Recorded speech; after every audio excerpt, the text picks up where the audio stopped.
Unsolved. JonBenet Ramsey case.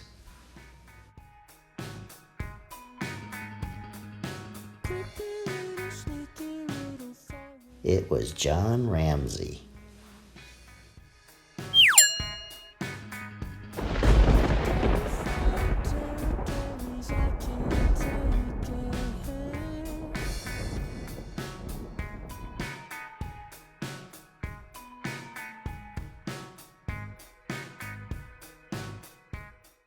John Ramsey, on December 26th, after 10 a.m., after no phone call from the ransomer, he thinks to himself, "There's a window downstairs that I broke during the summer. I think I should go down and check on it." And he goes down to the basement, and he looks at that window, and he closes the latch, and he thinks maybe an intruder entered through there. Why would he do that? Why would he go to the basement? No one suggested that anybody came in through the basement. In John Ramsey's own words, he believed the ransom note, and there was no reason to look for JonBenet. But when he first goes looking, he goes right to the basement window that he broke during the summer. And yet no one came through that window well that night. The only one who suggested that anyone came through that window well is John Ramsey.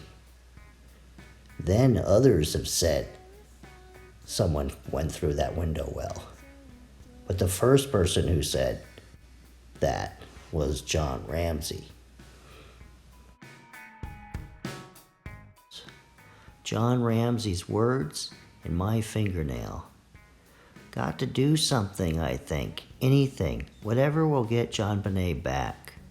Sometime that morning, I remember a day back in the summer when I left my keys inside and was locked out of the house. To get in, I broke one of the panes in a basement window. Then I reached in and released the latch so I could climb inside. I think about the basement now. I jump up and hurry down there.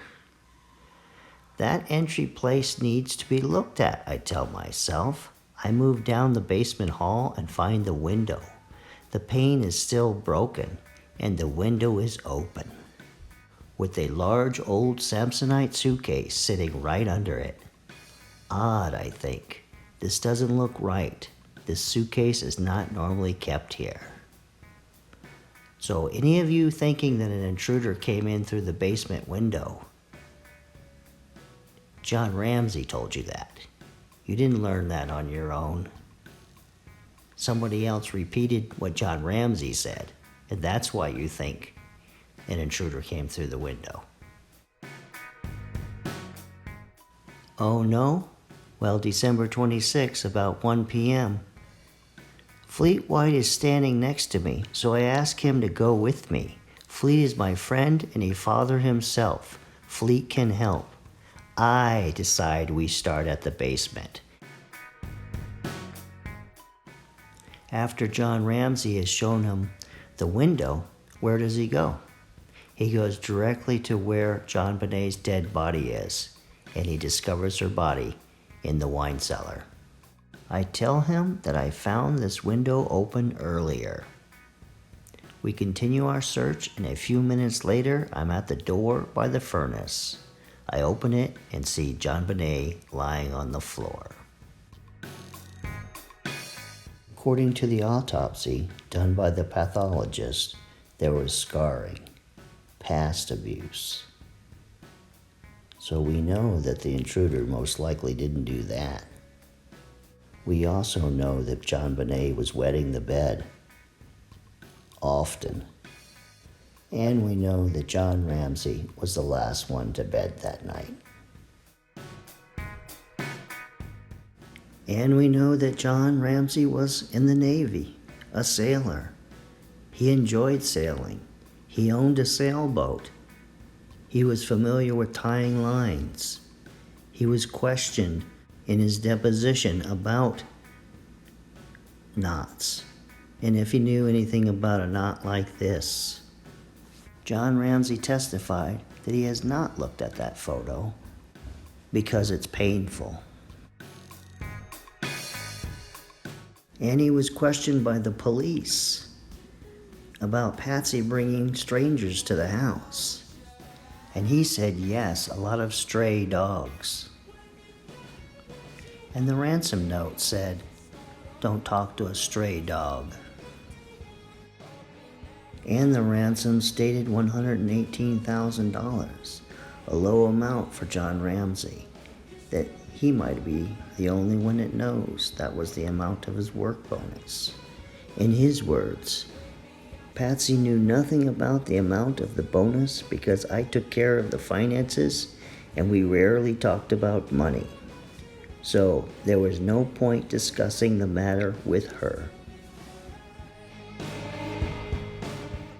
And here's a note that John Ramsey wrote to Michael and Pam Archuleta on 3/16/00. And here's the ransom note, and here's the 3/16/00. Here it is again over here by the 100,000, and here it is over by the 18,000. Oh, and then a $20 if we only had a 2. Well, here's a 2 from John Ramsey's candidate papers. Now, by my count, the word daughter is in the ransom note 6 times. And you can see they're similar, but they're not all exactly the same. That doesn't mean that it wasn't written by the same person. There wasn't 6 authors of the ransom note. So you have to just look at the similarities, or you have to step back and look at it. So now what I'm going to do is show you some of John Ramsey's words and the ransom note. Okay, here's the ransom note, and we're looking at the word "the." And there's the comparison. Now we're looking at the word "to." See what you think. And then the word "I." And there's the "I." Okay, here's another part of the ransom note, and we're looking at the word "will." And there's John Ramsey's will. And then "account." And there's John Ramsey's account.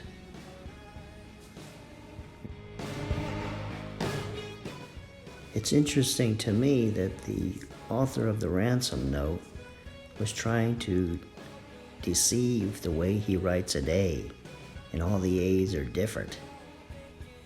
It's like he had an A phobia. And John Ramsey kind of has an A phobia too. All his A's are all written differently.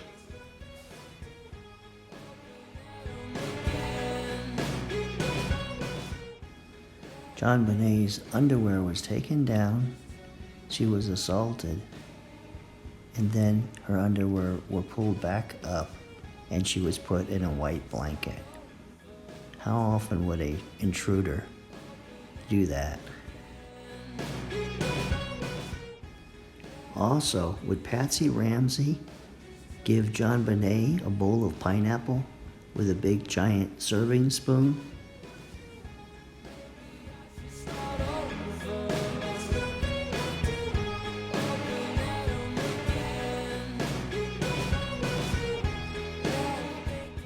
Nancy Drew Channel. Well, this ends another episode of Unsolved.